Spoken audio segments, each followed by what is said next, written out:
Welcome to ఆర్ఫే TV news. Nandyal జిల్లా మిడుతూరు మండలంలోని జలకనూరు గ్రామంలో మద్దిగుండం చెరువు పరిశీలన 2025 ఆగస్టు నెలలో మద్దిగుండం చెరువు కోతకు గురైంది. కూటమి ప్రభుత్వం 35 లక్షలకు కాంట్రాక్ట్ తీసుకుని నాసిరకం పనులు చేసి తెలుగుదేశం నాయకులకు కాంట్రాక్టులు ఇచ్చి సమర దోచుకుంటున్నారంటూ వైఎస్ఆర్సీపీ ధార సుధీర్ జలకనూరు మద్దిగుండం చెరువును పరిశీలించడం జరిగింది.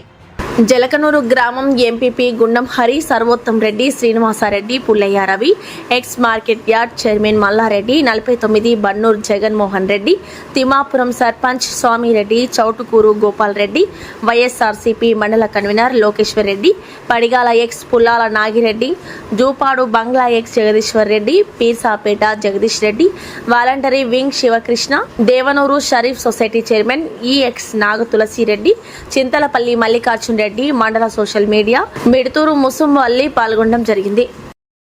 సంవత్సరం దగ్గర అవుతుంది కానీ ఎటువంటి చర్యలు తీసుకోకుండా గత 2 నెలల నుండి దీన్ని మొదలుపెట్టినాక కూడా దీని యొక్క రిక్రూట్మెంట్ కానీ దాని లెవెలింగ్ కానీ వాళ్ళు ఇష్టానుసారం చేశారు. అయినా కూడా దీనికి ఇంకా రిక్రూట్మెంట్ అనేది కట్టలేదు. ఇంతకుముందు 2004లో వర్షానికి తీరిపోయింది. అప్పుడు వైఎస్ రాజశేఖర రెడ్డి సీఎంగా ఉన్న ఎమ్మడే దీనికి రిక్రూట్మెంట్కు శాంక్షన్ చేయించి ఎమ్మడే చేశారు. ఆ సంవత్సరం రైతులకు ఎటువంటి నష్టం జరగకుండా ఎమ్మడే తర్వాత కూడా పంటకు నీళ్లు చెరువు నిండింది.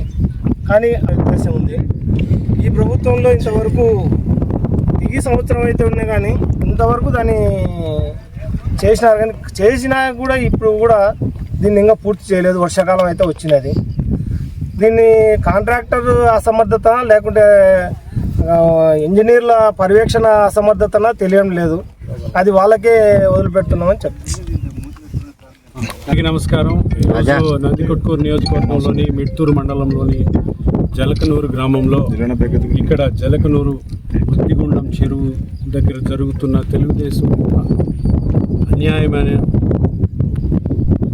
స్వార్థపరమైనటువంటి ఈ పనులు ఏవైతే జరుగుతున్నాయో చెరువు కట్ట తెగిపోయిన తర్వాత అది చూడడానికి మరియు ఇక్కడ జరుగుతున్న అన్యాయాన్ని ప్రజలకు అందరికీ వివరించడానికి ఇక్కడికి వచ్చినటువంటి వైఎస్ఆర్ కాంగ్రెస్ పార్టీ ముఖ్య కార్యకర్తలకి, లీడర్లకి, జెడ్పీటీసీలకి, ఎంపీటీసీలకి, సర్పంచ్లకి మరియు ఎవరెవరైతే రైతులు ఉన్నారో అది వైఎస్ఆర్ కాంగ్రెస్ పార్టీ రైతులు ఉండొచ్చు, తెలుగుదేశం పార్టీ రైతులు కూడాను ఈ కట్ట తెగిపోవడం వల్ల, ఈ మద్దిగుండం కట్ట తెగిపోవడం వల్ల జరుగుతున్న అన్యాయానికి లోనైనటువంటి అందరు రైతులు కూడా ఇక్కడ వచ్చిన వాళ్ళందరికీ కూడా ధన్యవాదాలు తెలియజేసుకున్నాను. మరియు ఇక్కడికి వచ్చినటువంటి మీడియా మిత్రులు, ఎలక్ట్రానిక్ మరియు ప్రింట్ మీడియా వాళ్ళకి కూడా ధన్యవాదాలు తెలియజేసుకున్నాను. ఈరోజు ఒక ముఖ్యమైన విషయం ఏంటి మనం గమనించాలంటే, నందికొట్కూరు నియోజకవర్గంలో ప్రతి మనిషి కూడా ఆధారపడి జీవించేది వ్యవసాయం మీద. వ్యవసాయం లేకపోతే ఏమీ లేదు. ఇక్కడ ఇప్పటివరకు ఎంతో పెద్ద లీడర్లు ఈ అధికారంలోకి వచ్చారు, ఎమ్మెల్యేలు, ఎంపీలు ఉన్నారు. కానీ ఎవరు కూడా ఒక ఇండస్ట్రీ పెడదాము, ఒక మంచి ఇన్స్టిట్యూట్, ఎడ్యుకేషనల్ ఇన్స్టిట్యూట్ తెద్దాం, పెద్ద హాస్పిటల్ కడదాము, లేదంటే మనుషులకి, ప్రజలకి మంచి చేసి ఏదన్నా ఒక వ్యవస్థను స్థాపిద్దామని ఎవ్వరు కూడా అనుకోలే. చాలా ఘోరమైన పరిస్థితి ఉంది.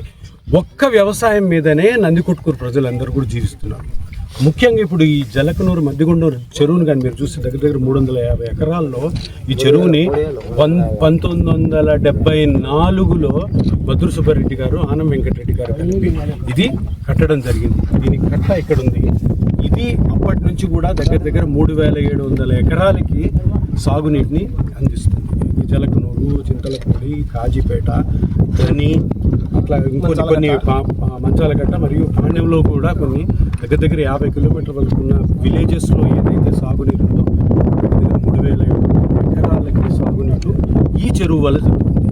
అంతా బాగానే ఉంది. 2004లో ఒకసారి గడ్డిపడింది, ఆ కట్ట తెగిపోయింది.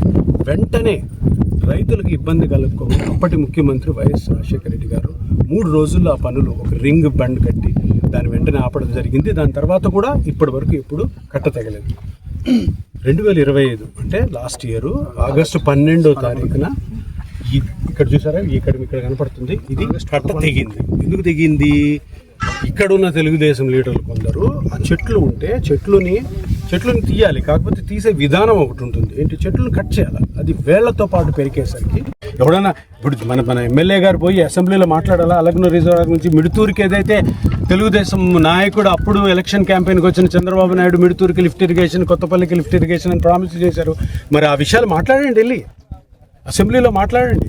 మాట్లాడితే ఇవి లిఫ్ట్ ఇరిగేషన్ వస్తుంది. ఆ లిఫ్ట్ ఇరిగేషన్ వచ్చిందంటే ఇప్పుడు జలకనూరు చెరువు ఫుల్ నిండుతుంది. ఇంకా 3-4 పెద్ద చెరువులు మిడుతూరు మండలంలో నిండుతాయి. అవి లేవు. ఇక్కడ జీవనాధారమే వ్యవసాయం. ఆ వ్యవసాయానికి కూడా నువ్వు ఇది చేయకపోతే ఎంత ఘోరమైన పరిస్థితి చూడండి. ఇక్కడ ఫోటోలు కూడా తీస్తాం. ఇది తూము. ఈ తూము కూడా ఇప్పుడు ఆపరేట్ చేయడానికి ఇది కూడా డ్యామేజ్ అయింది. చూసారా, ఇదంతా చూస్తే దీని బేస్మెంట్ అంతా పోయింది. అంటే రేపు పొద్దున్న నీళ్ళు వస్తే గేటు మూయలేము, గేటు తెరవలేము. అదేవిధంగా నేను ఒకటే విషయం చెప్తున్నాను, వెంటనే కలెక్టర్ గారు, ఇరిగేషన్ ఇంజనీర్సు, మైనర్ ఇరిగేషన్ వాళ్ళు అందరూ కూడాను ఈ ఇష్యూని సీరియస్గా తీసుకొని ఒక కమిటీ వేసి ఇక్కడ పని సరిగ్గా జరుగుతుందా లేదా చూసి వెంటనే ఈ పని ఇంత ఘోరంగా నాసిరకంగా జరిగింది కాబట్టి ఆ సివిల్ కాంట్రాక్టర్ని బ్లాక్ లిస్ట్లో పెట్టి అతనికి ₹1 కూడా డబ్బులు రిలీజ్ చేయకుండా చేసే బాధ్యత కలెక్టర్ గారిది, అధికారులందరిది. ఎందుకంటే ఇది జరగని పక్షంలో జలకనూరు రైతులకి, ఇంకెవరెవరైతే రైతులు వేరే చోట్ల ఈ నీటి కోసం ఎదురుచున్న వాళ్ళందరికీ మేము వైఎస్ఆర్ కాంగ్రెస్ పార్టీ నుంచి తప్పకుండా సపోర్ట్ చేస్తాము. వాళ్ళ కోసం పోరాడుతూనే ఉంటాము. తప్పకుండా అధికారులు మటుకు నిర్లక్ష్యం చేసిన పక్షంలో పెద్ద ధర్నాగా ఇది చేయడం జరుగుతుంది. ఈ చెరువులోనే ధర్నా చేస్తాం. ఎందుకంటే రేపో మాపో పెద్ద వానలు పడతాయి, మొత్తం నీళ్ళు వస్తే మళ్ళీ మొత్తం మునిగిపోతాయి. ఇంకొక విషయం, మీరు ఈ కట్ట అవతలకి వెళ్తే చాలా మందికి నీళ్లు రాకపోగా పొలాలు కొట్టుకుపోయి రాళ్ళు కూడా బయట తేలంటే ఆ రైతు ఆ రాళ్ళు తేలిన తర్వాత ఫ్యూచర్లో ఎప్పుడు కూడా ఒక్క ఎకర ఒక సెంటు కూడా ఆయన సాగులోకి తీసుకురాలేడు. ఇంత ఘోరమైన విషయము ఇక్కడ జలకనూరు చెరువులో జరుగుతుందంటే అందరూ కూడా స్పందించాలి. ప్రజలు స్పందించాలా, రైతులు స్పందించాలా, విద్యార్థులు కానీ మేధావులు కానీ స్పందించి తప్పకుండా మా అందరికీ సపోర్ట్ చేయండి. మేమందరం మీకు సపోర్ట్గా ఉన్నాము. ఇది ఒక 15 రోజుల్లో కానీ దీని మీద ఒక కమిటీ వేసి వెంటనే దీన్ని సరైన పద్ధతిలో రివిట్మెంట్ చేసి అక్కడ ప్రాపర్ స్టోన్స్ తీసుకొచ్చి చేయకపోతే అది చెయ్యకపోయిన పక్షంలో తప్పకుండా కూడాను పెద్ద ధర్నాకి దిగుతాము.